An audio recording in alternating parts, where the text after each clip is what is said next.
pai era de Flores da Cunha. Eles tinham um armazém de secos e molhados em Caxias, em sociedade com o meu avô, que era pai do meu pai. E aí o Aldo Golo tinha uma fábrica de louça na estrada, que é Flores da Cunha.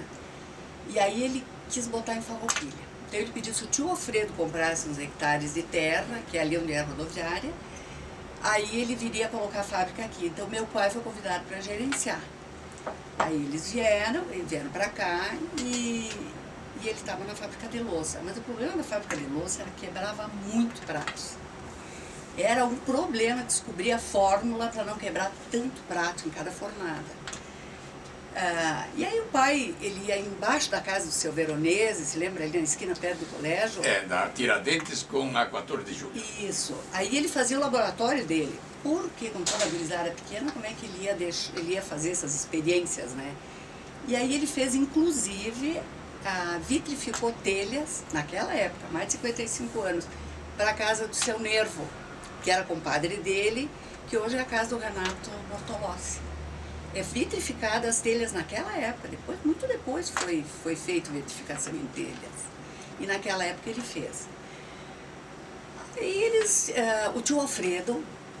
Aí, só um detalhe para quem está ouvindo. Tio Alfredo... O meu tio Alfredo é irmão da minha mãe, Ruaro. Ruaro. Isso, irmão da minha mãe. Sim, que é o Ruaro e Companhia Limitada. É Alfredo Ruaro e Companhia. Depois, se me permitir uma parte, eu gostaria de explicar alguma coisa sobre esse Alfredo Ruaro. Ótimo.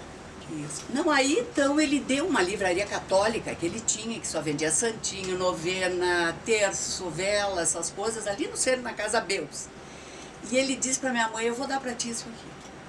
Aí ela pegou essa livraria católica e trabalhava, fazia babeiros, casaquinhos, ela colchoava, plissé, sempre para aumentar a renda.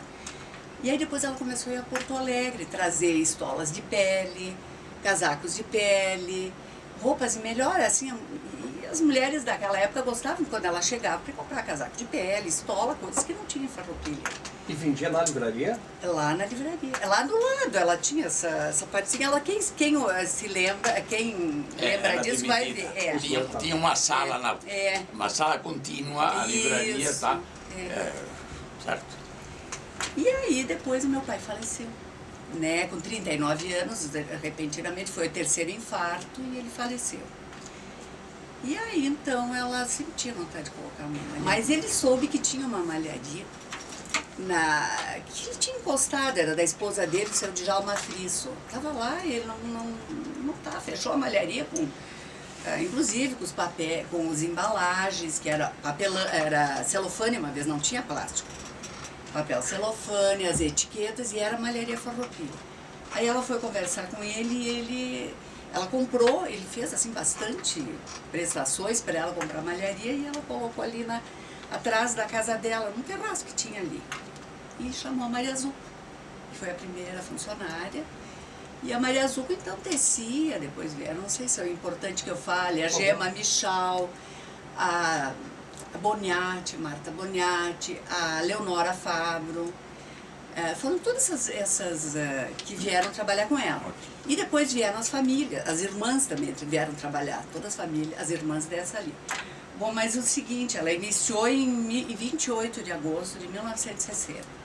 Então ela ficou 3 anos sozinha, mas assim, naquela época, não era fácil, né? Ela tinha a malharia lá em casa e a livraria lá, então ela corria, e não é tão perto. E então ela precisava trabalhar, tinha que entender também na parte econômica, essas coisas. E ela se aconselhava muito com o Honório Pandolfo, que era o guarda-livro dela. E tinha gerentes de banco que orientavam muito, né? O Amantino Boneto, gerentes do Banco do Brasil, olha, precisa fazer isso, tudo era bem orientado. E depois de 3 anos, ela viu necessidade e tinha o meu tio Remy e ele entrou de sócio, tá? Então ele fazia essa parte, conversar com os fornecedores. O que ele fazia, seu tio Remy, ele residia em São Marcos, né? Mas ele estava em Porto Alegre. Ah, ele estava em Porto Alegre. Ele teve que negócio ele tinha? Uma fábrica de balas, Jean Pauli, que era aquelas balas de quebra-queixo, não sei como é que chamava aquela época. Depois ele foi trabalhar no Paraná, Aí ele foi lá com o tio Alfredo e depois ele voltou e aí ele veio trabalhar com a mãe. Então aí ela passou, porque no começo ela era malharia farroupilha, ela aproveitou todas as etiquetas, tudo, porque uma vez não tinha essa coisa, e agora malharia farroupilha, de viúva Eustácio Fole.